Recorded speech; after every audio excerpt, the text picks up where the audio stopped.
Marcus Wade was 40 years old, a licensed master electrician who had spent 16 years building a contracting company from a used van and a second-hand tool belt. He drove a 9-year-old truck with 140,000 miles that ran because he serviced it himself. He kept a thermos of black coffee in the cup holder every morning. Made it 5:18, same time he'd always started.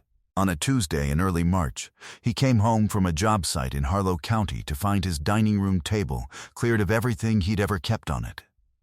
His project folders, his OSHA binder, his grandmother's small clay dish, all of it gone. A manila envelope sat in the exact center of the bare table, his full legal name typed on the front. Inside were divorce papers, signed and notarized. He stood in the kitchen for a long time after reading them. Not because he was surprised, because of the date. She had filed 4 days earlier, which meant the withdrawal she had made from their joint account that same morning, $18,412, was not spontaneous. She had planned it. She had just had no idea what she was reaching into. What happened next would cost her everything she thought she'd secured. Before we jump into the story, comment where in the world you are watching from and subscribe, because tomorrow's story is one you need to hear. The thermos was already empty at 7:23 in the morning when Marcus set it down on the foreman's table at the Harlow County site. He hadn't noticed until then that he'd been drinking steadily since before sunrise. Marcus Wade had spent 16 years running cable through walls that weren't his own. He was the owner of Wade Technical Services, 4 crews, 3 commercial contracts running simultaneously, and a reputation in the trades for 2 things. He read the plans before he touched the walls. And he never missed a deadline he'd given in writing. He drove a 2016 F-150 with 140,000 miles. Not because he couldn't afford better. Because it still ran right, and he maintained it himself. He was the kind of man who showed up without being asked. His foreman, LeVar, described him once to a new hire as the only contractor I've ever worked with who actually reads the load schedule before walking a panel. Marcus had laughed. He didn't think of it as a virtue. He thought of it as the job. You didn't assume. You verified. You built things to last by doing each step in the right order at the right time. That principle had carried him through 16 years of work that people depended on.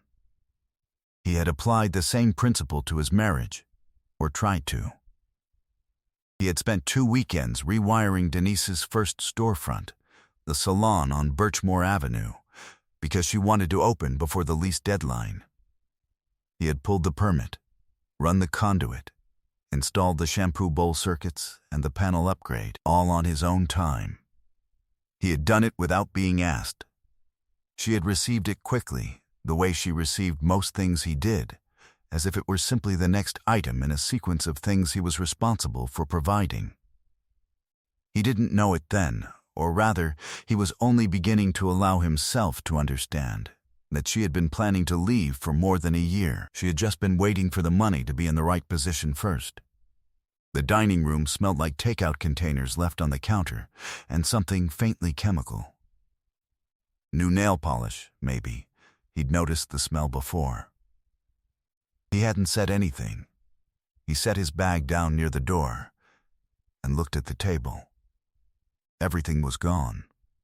Not cleared the way a room gets cleared before guests come. Gone, his project folders, the OSHA binder, the clay dish his grandmother had made him in 1997 that he'd kept in the same corner of that table for 6 years.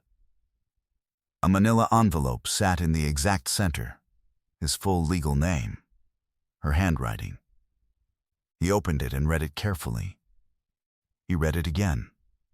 Denise came down the stairs at 6:11 that evening dressed better than she dressed for most things. Black coat, good heels, the earrings she wore to events that mattered to her. She had brought someone with her, a woman Marcus didn't recognize, not a lawyer, a witness. Someone positioned as audience. "I wanted to do this in person," Denise said. "I wanted you to know I'm not doing this to hurt you." Marcus looked at the envelope, then at her. "All right," he said. She waited. There wasn't anything more. She had a folder under her arm, printed pages, tabbed, the kind of presentation a person makes when they have been preparing for a specific conversation for a long time. She pulled out the first page. A financial summary, his name on the header. "I had a CPA look at everything," she said. "There's a fair split here. I think if you review it objectively, you'll see. I'll have my attorney look at it," he said. Something moved across her face. She hadn't expected that sentence. She recovered quickly. "I think we can do this without attorneys," she said. "I really do. I'm not trying to make this adversarial." He set her folder on the table. He didn't slide it back toward her, didn't drop it. He set it flat with the same deliberate placement he used for everything, measured, like a man placing a tool he intends to pick up again. He noticed her eyes move to the folder and then quickly away. She had angled herself away from the top page. He noticed. He filed it. "I'll be in touch through Walter," he said. She looked at him like she was waiting for the voice to rise, for the question he wasn't asking, for any of the things she had probably rehearsed responses to. He picked up his bag. He walked out. He sat in his truck in the driveway for 3 minutes, not to process, to be precise. He went back through the morning. The bank notification at 9:47 a.m. Withdrawal, $18,412. She had filed the papers 4 days ago. She had already made the transfer. She had already done the math. She had just done it on the wrong account. He put the truck in reverse and drove to his Aunt Celestine's house. A year before all of it, he had spent 4 weekends rewiring that salon. She had wanted it open before the lease deadline, and he had made that happen because it was hers, and because that was what he did. She had received it the way she received most things he gave her. Quickly, as if it were simply the next item in a sequence. He had not said anything about that either. 6 months after the salon opened, she began coming home later. Not dramatically. An hour. Sometimes 90 minutes. She stopped mentioning her day before he asked. She started keeping her phone face down on the kitchen counter, angled slightly away when it buzzed. He had noticed. He told himself it was the stress of a new business, the particular weight of a first year. He had extended that interpretation well past the point where the evidence still supported it, because extending good faith was what he did, and because he had loved her, and because some part of him had understood that looking at what was actually there would cost him something he wasn't yet ready to pay. LeVar had told him once, straight out the way LeVar said things, that Marcus was the only contractor he'd ever worked with who actually read the load schedule before walking a panel. "You don't assume," LeVar had said. "You verify." Marcus had laughed at the time. He had thought about that a lot that year. The gap between who he was at work and who he had let himself be at home. At work, he didn't extend assumptions past what the data supported. At home, he had offered Denise the benefit of every doubt, one at a time, long past the point where the doubts had compounded into something structural. He had kept reading the surface when the problem was in the walls. That was what she had never understood about him. He knew how buildings fail. He could read the signs from the outside. He had just been choosing not to. By October, the signs had not changed. Her name was Celestine Wade, his father's older sister, 64 years old, retired after 27 years as a vault supervisor at First Meridian Savings. Small, straight-backed, silver-haired, with reading glasses on a beaded chain she wore every day whether she needed them or not. She lived 9 minutes from Marcus in a house she had purchased herself in 1998 and maintained with the same undemonstrative care he recognized in himself. She had been watching since January. She had not said anything, not because she didn't know, because she was waiting for him to be ready. Marcus sat at her kitchen table at 7:24 that evening. She set a plate in front of him. Without asking, she sat across from him with her composition notebook, black cover, spiral bound, worn at the corners from regular handling, and opened it to the first page. "I'm going to tell you what I saw," she said, "and then I'm going to show you what I kept. I need you to let me get through all of it before you say anything." He nodded. The first entry was dated January 14th. Neat handwriting. Time, location, description, plate number. Below it, a photograph she had printed, a car in the driveway of a house on Millette Street, plates clearly visible. Adrian Holloway written in the margin. Partner, Holloway Midland Properties, LLC. The second photograph was dated March 4th. Denise and a man in business casual, walking out of a building Marcus recognized, the SunTrust branch on Franklin Avenue. Not lunch. Not errands.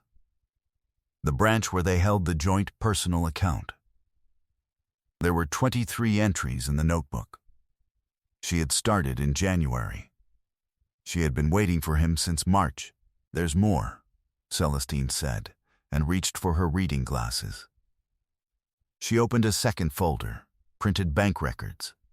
She had obtained these carefully and legally, and he did not ask the details yet. He let her proceed. "I used to process wire authorizations," she said. "I know what certain kinds of transactions look like." She made an inquiry in October, not a withdrawal, an inquiry about what would be required to execute an equity refinance using a general power of attorney. Marcus was quiet. "The house," he said. She made the inquiry in October. She got the forms in November. She had not yet submitted them.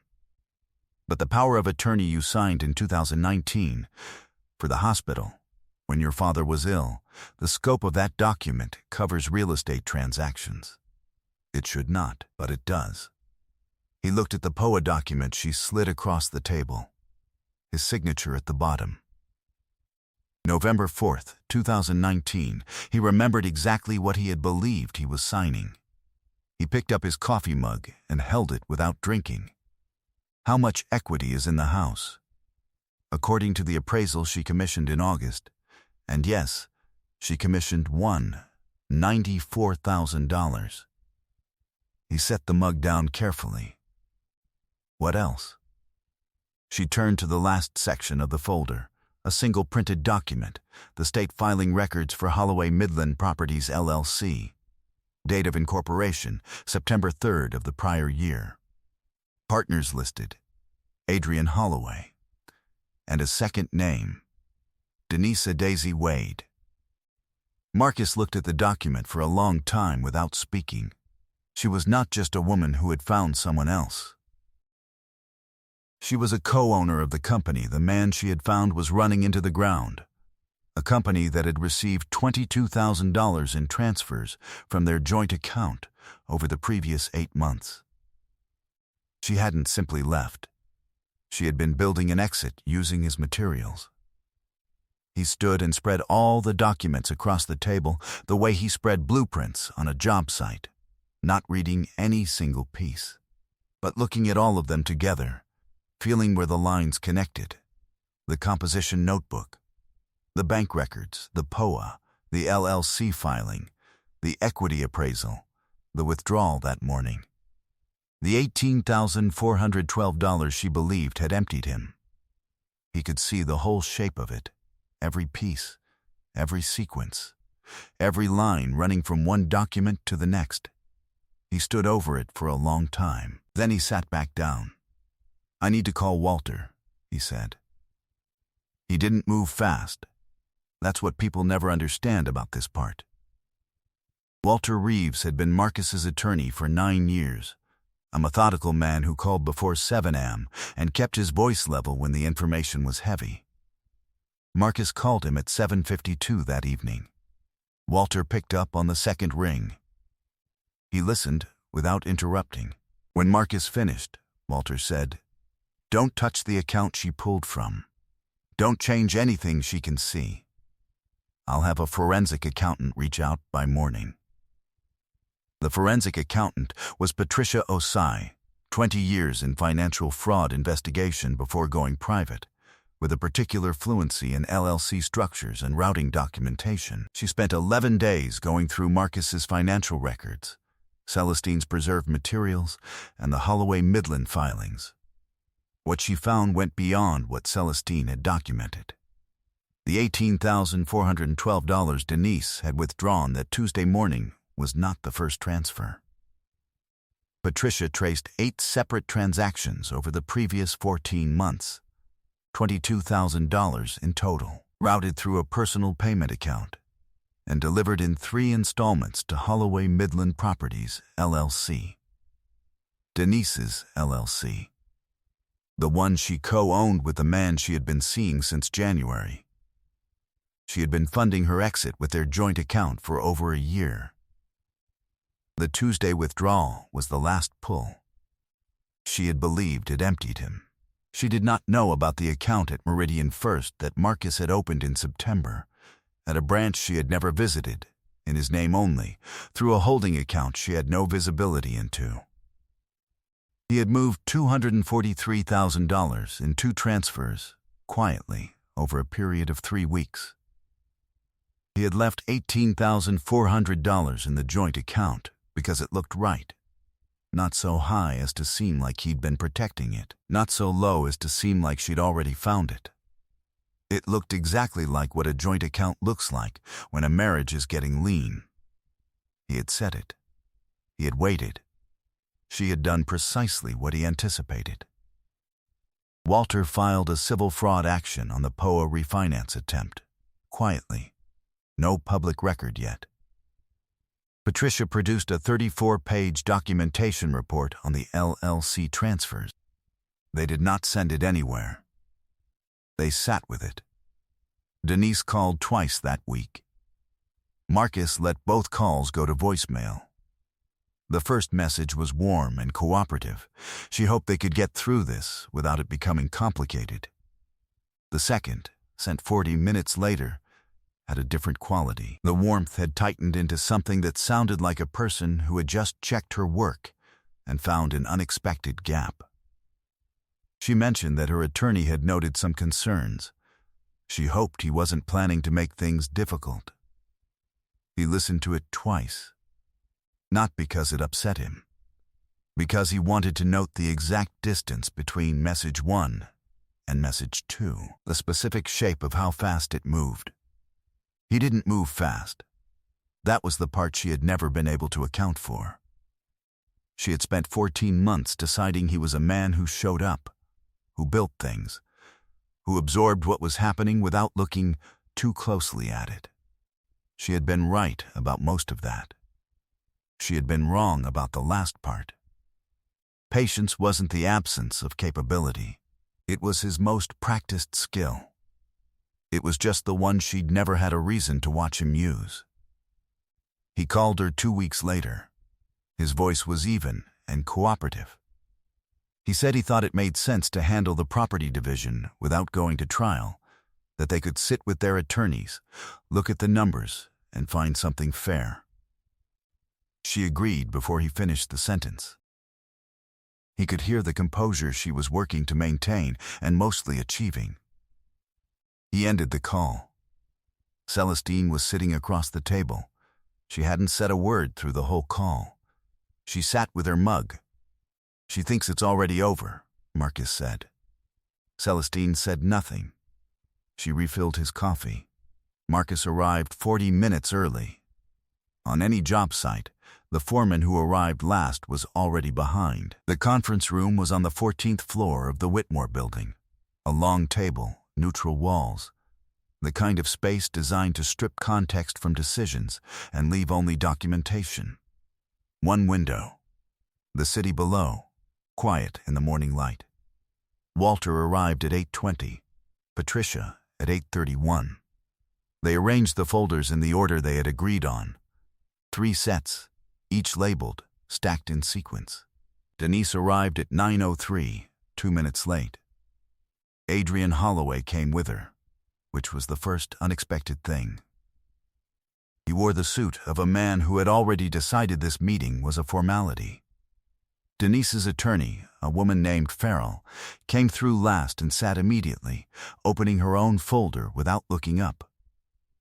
Denise glanced at Marcus once across the table. A brief professional assessment, composed. Then she looked toward Walter, as if Marcus were simply another party in the room. Walter opened the meeting. "Thank you all for being here. Before we discuss any settlement terms, there are several matters that require acknowledgement by all parties and placement into the record." Farrell looked up from her folder. This was not the format she had been expecting. Walter opened his first file. He laid documents on the table with the unhurried precision of a man who had done this many times. "This is the transfer history from the joint account ending in 4471, he said. "Between August of last year and the date of filing, 14 months, the account was drawn down in 8 transactions totaling $22,000. We have the routing records and destination account for all 8 transactions." He paused. "The destination account is registered to Holloway Midland Properties, LLC, a company in which Mrs. Wade holds a 40% ownership interest." The room went quiet. He placed the second document without announcement. Patricia walked through it, voice even, not cold, simply factual. The payment receipts. The dates, the installment amounts. The LLC state filing, placed in the center of the table, with Denise's name on the partnership line. Adrian Holloway's attorney reached for the filing. He read it without looking up. "There is one additional matter," Walter said. He opened the third folder. He placed a single document in front of Farrell. "In October of last year, Mrs. Wade made an inquiry with the mortgage servicer regarding a general power of attorney, specifically, whether the instrument signed by Mr. Wade in 2019 was sufficient to authorize an equity refinance. In November, she obtained the requisite forms. The application was prepared. It was not yet submitted. The equity in question is approximately $94,000. He let that number settle. "We are not making a criminal claim today. We are disclosing that this documentation exists, that it has been preserved by a third party since January of last year, and that a civil fraud action has already been filed with respect to the POA matter." Farrell had stopped writing. She was reading the document in front of her, with the focused attention of someone rapidly updating an assessment. Something moved across Denise's face. Not fear exactly. It was the specific expression of a person watching a structure they built register that it is resting on the wrong foundation. The moment before the adjustment becomes visible to everyone else in the room. Her eyes moved to Adrian once. He was not looking at her. The silence lasted 11 seconds. Marcus counted them. "We'll allow a few minutes for your attorneys to review," Walter said. Marcus stood. He had brought one folder. It had served its purpose. He buttoned his jacket. He shook Walter's hand, then Patricia's. He walked toward the door. He stopped in the doorway. He turned back to Denise. He said it quietly, only for her, not as performance, because it was meant for her. "You spent 14 months planning for the account you thought existed. I spent 6 of them making sure it didn't." He walked out without looking back. It did not happen all at once. The civil fraud filing on the POA attempt was resolved in settlement 4 months later. The $94,000 equity was returned to the marital estate before division, which meant Denise received half of what she had prepared to take in full. The $22,000 in LLC transfers was factored into the division agreement by Patricia's documentation. When the math was finished, she received what the law entitled her to, not what she had planned. Holloway Midland Properties filed for dissolution 9 weeks after the settlement meeting. The pending development project lost its secondary investor 3 days after the discovery documents were disclosed. Adrian was managing the fallout alone. Denise moved into a rental on the east side of the city. The salon on Birchmore Avenue stayed open.